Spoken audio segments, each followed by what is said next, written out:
So, Jim, in this session, it's kind of knowing what matters. This is where the experience of years always comes out, right? So, the first one you have here is what drives costs, right? Let's talk about we touched on a little bit in the beginning. Let's dive into this one a little. What drives costs from your perspective?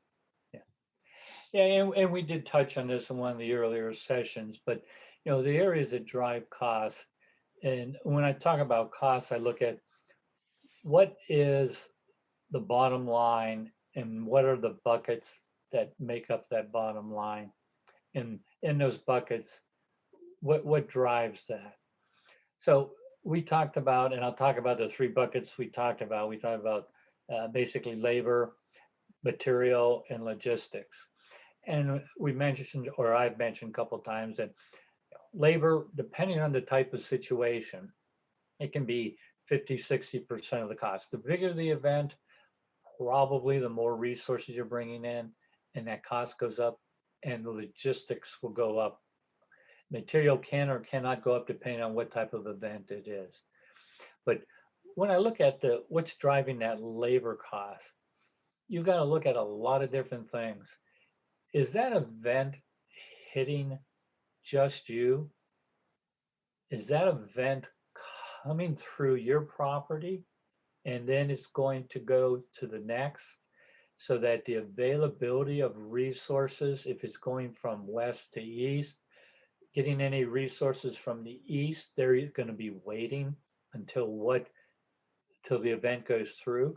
So you may be pushed to bring resources in from further away. It could drive your cost up because now you're going to have to pull the trigger possibly a little sooner. It's going to have to make sure that you bring those resources in so that you can get them boots on the ground, ready to work sooner, possibly right after the event. Do you do pre-staging? Pre-staging really has become something that every utility looks at. They pull the trigger to pre-stage. Do they pre-stage the total resources they need? Most of the time, no. They're going to pre-stage a good percentage of them and try to get them and bring them in and have them ready as soon as the event has passed and the weather and the conditions are safe enough to put them out there and work, they can go and work.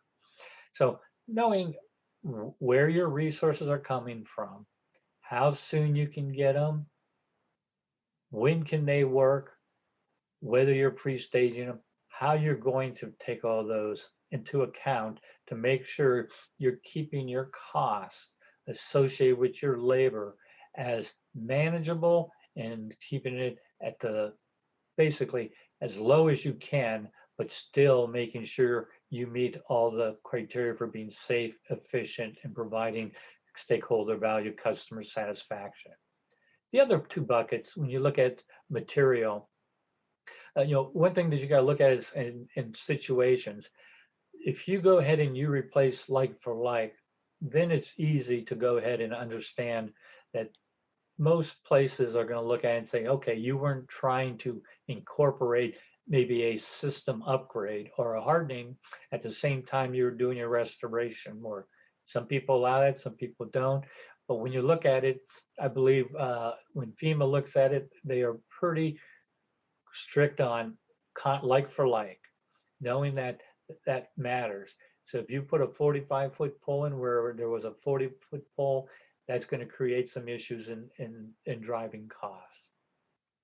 Also, material.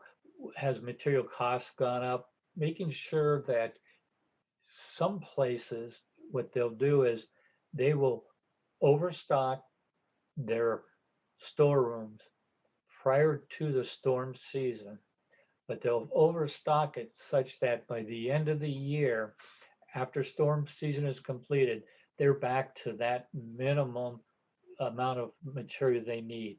So instead of buying it every 12 months and having that stock come in based on normal work, not including storms, they'll rise it up or raise it, and they'll basically have a little extra so that can help them initially ride through any minor event.